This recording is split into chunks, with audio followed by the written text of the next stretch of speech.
Assalamualaikum warahmatullahi wabarakatuh. Alhamdulillahirabbil alamin. Wassalatu wassalamu ala asyrafil anbiya'i wal mursalin nabiyyina wa habibina Muhammadin wa ala alihi wa sahbihi ajma'in wa man tabi'ahum bi ihsanin ila yaumiddin. Amma ba'd. Sahabat yang dirahmati Allah, syukur, alhamdulillah kita masih diberi kenikmatan berupa sehat walafiat, sehingga pada hari ini kita bisa menjalankan ibadah puasa bulan Ramadan yang ke-18. Sahabat yang dirahmati Allah, dalam kitab Risalatus Syiyam Allah berfirman, A'udzu billahi minasyaitonir rajim. Bismillahirrahmanirrahim. Syahrul Ramadan alladzi unzila fihil Qur'an hudal linnasi wa bayyinatin minal huda. Dalam surat Al-Baqarah ayat 184, pada bulan Ramadan ini, Allah telah menurunkan kitab suci Al-Quran sebagai petunjuk serta memberi penjelasan-penjelasan mengenai hak dan yang batil. Sahabat yang dirahmati Allah, diturunkannya Al-Quran tersebut terdapat beberapa ikhtilaf dari para ulama. Yang pertama, berdasarkan Imam Ibnu Ishaq yang menyatakan bahwasanya Al-Quran diturunkan pada tanggal 17 Ramadan tahun ke-41 dari kelahiran Nabi Muhammad SAW. Allah pun berfirman yang berbunyi, A'udzu billahi minasyaitonir rajim. In kuntum amantum billahi wa ma anzalna ala abdina yaumal furqana yaumal taqal jam'an. Dari ayat tersebut dijelaskan bahwasanya Allah menurunkan Al-Quran bertepatan pada malam Furqan, yaitu malam bertemunya dua golongan. Dua golongan ini yang dimaksud adalah orang muslim dengan orang musyrik pada perang Badar, yaitu pada tanggal 17 bulan Ramadan. Sahabat yang dirahmati Allah, yang kedua berdasarkan Imam Tabrani dari Sayyidina Hasan bin Ali rahimahullah wajhah. Beliau bersabda, kanat lailatul furqan yaumal taqal jam'an li sab'a asyarata min syahri Ramadan. Dari hadis tersebut juga dijelaskan bahwasanya Al-Quran diturunkan pada malam Furqan, yaitu hari bertemunya orang Islam dengan orang musyrik pada perang Badar pada tanggal 17 Ramadan tahun 2 Hijriah. Sahabat yang dirahmati Allah, ayat pertama yang diterima oleh Nabi Muhammad SAW di Gua Hira yaitu terdapat pada surat Al-Alaq yang berbunyi, A'udzu billahi minasyaitonir rajim. Bismillahirrahmanirrahim. Iqra bismi rabbikal ladzi khalaq, khalaqal insana min 'alaq. Iqra wa rabbukal akramul ladzi 'allama bil qalam, 'allamal insana ma lam ya'lam. Dari ayat-ayat tersebut mengandung beberapa penjelasan. Yang pertama, yaitu agar manusia mengingat bahwa Allah Subhanahu wa Ta'ala adalah Tuhan yang Esa. Yang kedua, agar manusia mengingat bahwa asal terbentuknya manusia ini hanyalah segumpal darah. Maka hendaklah kita sebagai manusia mempunyai budi pekerti yang baik. Yang ketiga, agar manusia bisa menulis dan membaca sehingga memberantas kebodohan. Dan yang terakhir, yang keempat, adalah agar manusia mendahulukan dan mementingkan ilmu pendidikan, supaya mereka mengetahui ilmu-ilmu yang belum mereka fahami. Sahabat yang dirahmati Allah, ayat terakhir yang diterima oleh Nabi Muhammad berbunyi, A'udzu billahi minasyaitonir rajim. Bismillahirrahmanirrahim. Al-yawma akmaltu lakum dinakum wa atmamtu alaikum bi ni'mati wa raditu lakumul Islam madina.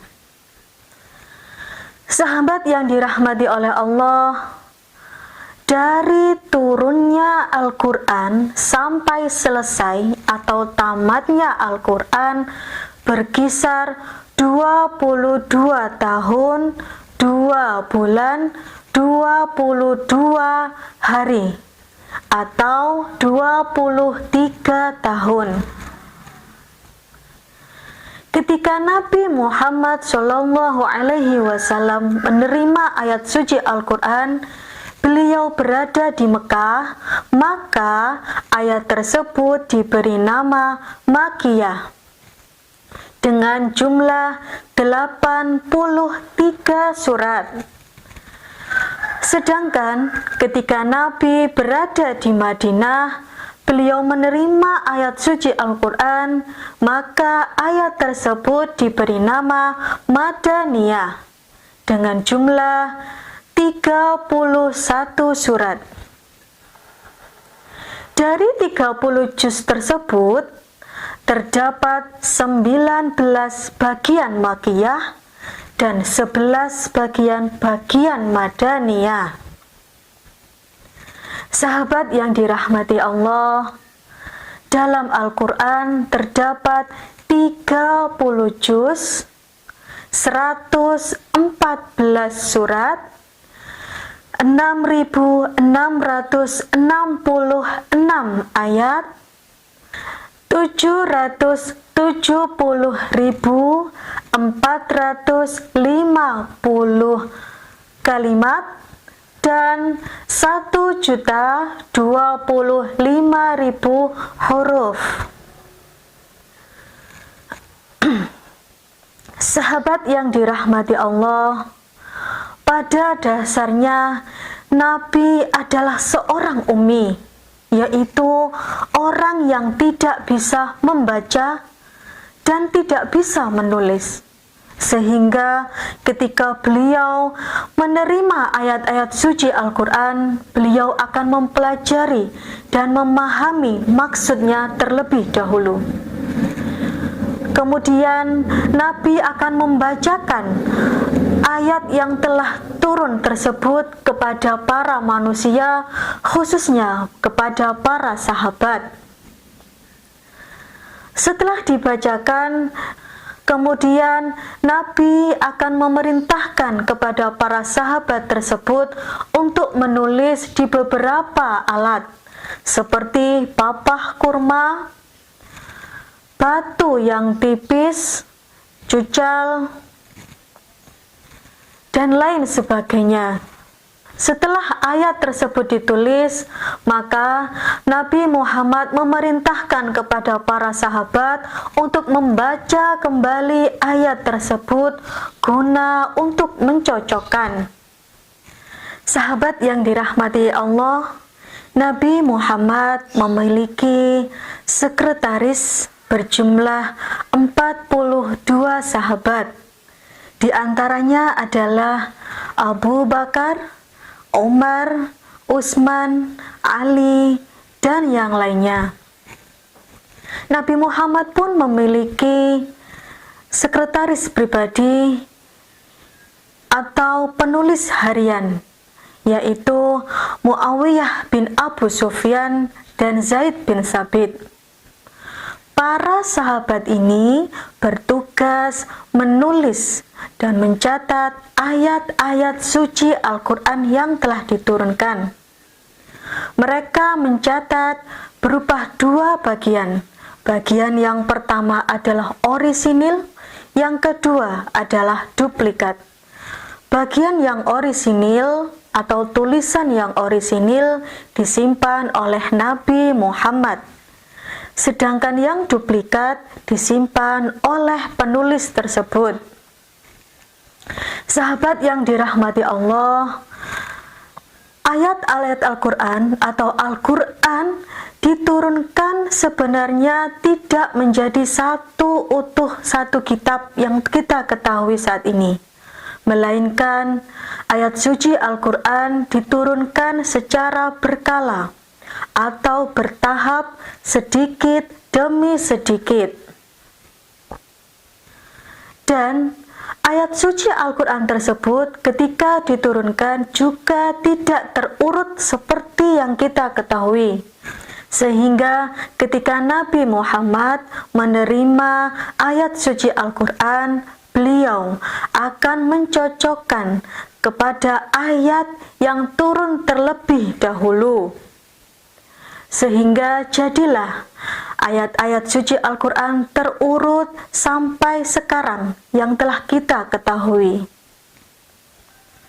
Pada masa Abu Bakar, beliau memerintahkan kepada para sahabat untuk mengumpulkan tulisan-tulisan ayat Al-Quran yang terdapat pada papah kurma, cucal, batu tipis, dan yang lainnya, dikumpulkan menjadi satu, disusun secara rapi sesuai dengan ayat-ayat Al-Quran yang telah tersusun oleh Nabi berupa satu gelundungan 30 juz.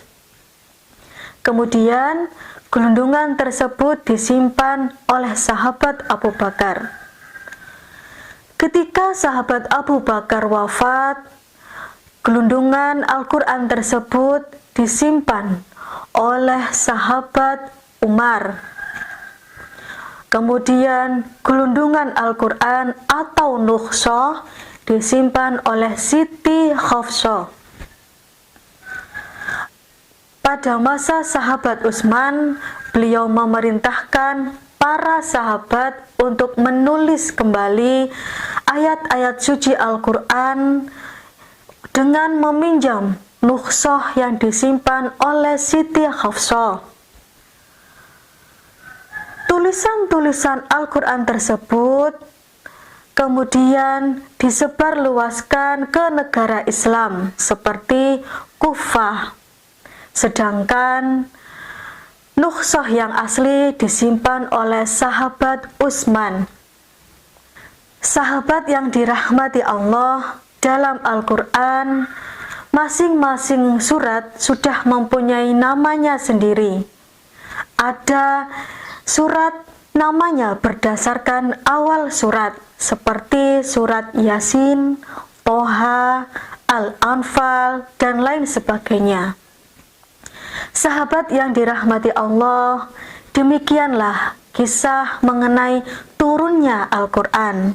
Semoga kita mendapatkan syafaat dengan membaca dan mempelajari isi-isi Al-Quran. Akhirul kalam, ihdinas siratal mustaqim. Wassalamualaikum warahmatullahi wabarakatuh.